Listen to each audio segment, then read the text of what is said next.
out sa lalamunan ko. Good luck. Yan. Binili ko to kahapon. So, today's lunch.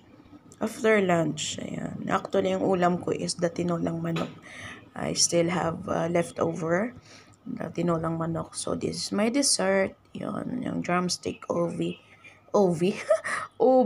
flavor. Yun.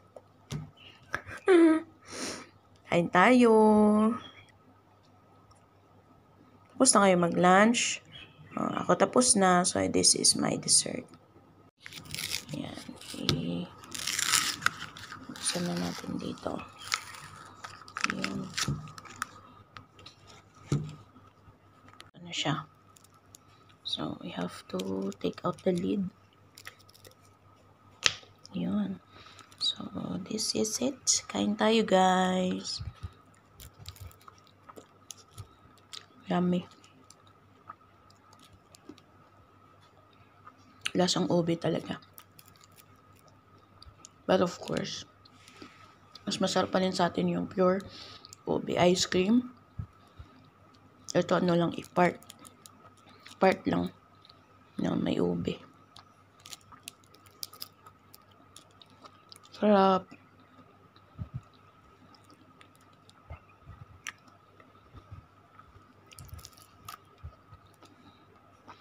Kung gusto kong nakagat yung ice.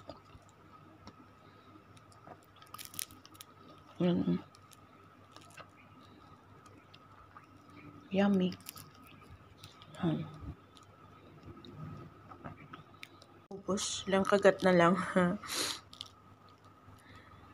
Bitin. But I only got one drumstick. So, okay na. Better have one than none. Diba? So, thank you guys for watching. Entry ko lang to ngayong araw for the vlog.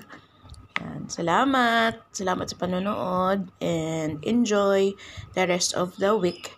Happy weekend sa lahat. And God bless everyone. Salamat. Thank you for watching.